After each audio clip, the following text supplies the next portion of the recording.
We have a very nice case of a 15-year-old nice Egyptian girl who had the PVCs documented on her ECG and normal echo, normal heart, and she had this Holter which showed 18% of the PVC.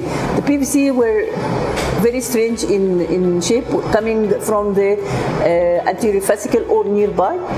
We have Dr. John with Dr. Ghalia with us, and we want to tell us what you found. Yeah, so the PVC had a slightly strange morphology. It was very narrow. We measured it about 90 milliseconds, whereas the sinus rhythm was about 75 milliseconds in width.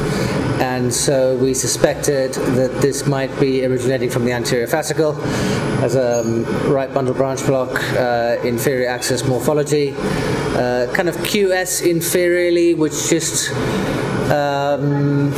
QR inferiorly, which just slightly reminiscent of a posterior hemiblock. So yeah, we wondered whether this might be originating from the anterior fascicle. That's quite a rare diagnosis. So we started with the usual things, which is to map the cusps of the aorta in case this is coming from the left or the right coronary cusp.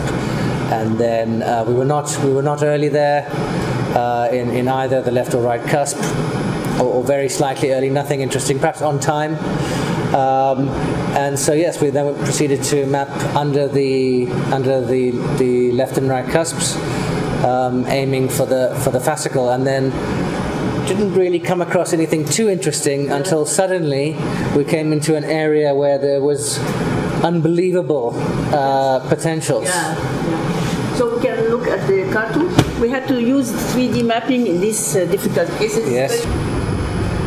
Yeah, so this is a good example. So here we have 2 beats of sinus rhythm in the pain, and then we've got this unusual potential here and here, and then another sinus beat, and then on the PVC with the same coupling interval we have that potential preceding this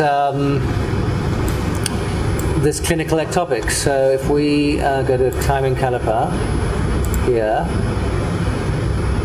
So this is roughly 50 milliseconds or so. From the potential. Yeah. And so we can explain the morphology of the PVC here. It's narrow.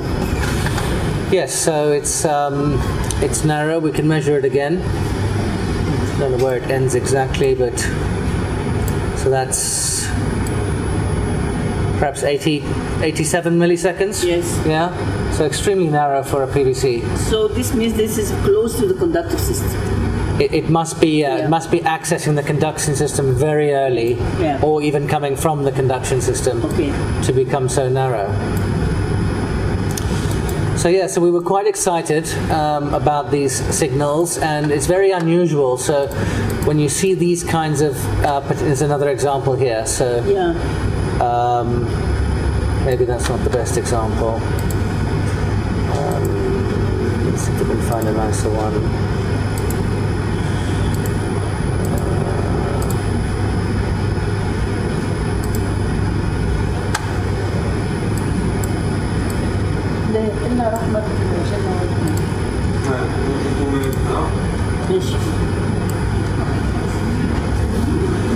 Yes, again. So we have this activity. Yes. This diastolic activity here on the sinus beat, and then here we see it just before, but it's perhaps a bit later. And we are sure it is not an A because we have the A of the CS here and the A is here, so we are sure it is not an atrial electrogram. Yes. Yes. Yes. So so we made a diagnosis of what we thought. Here's another nice example with an even bigger potential. Look at this one here. Yes. It's really huge, diastolic, and of course we're not near the mitral annulus here. If I just, we're anterior or anteroseptal, whereas we should be getting A's here, but of course we have to check for that. We can see it doesn't time with the A, as you pointed out in the CS. And then again, here on the ectopic, it's again 70 milliseconds early. So we decided to give ablation, and this is the final lesion set here. And then it finally terminated in this area here, I think. Yes. And yeah, so hopefully this will be a nice, long-lasting result for this patient. It is going, inshallah. She's a nice girl. She will be successful. Okay.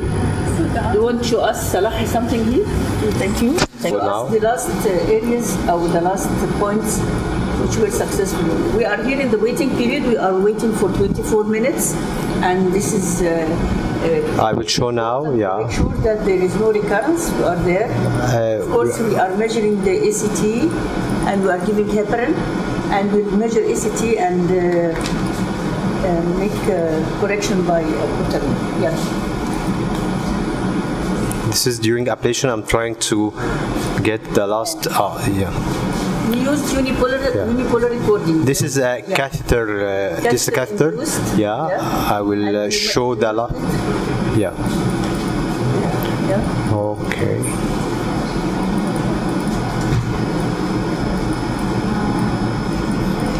That's still catheter.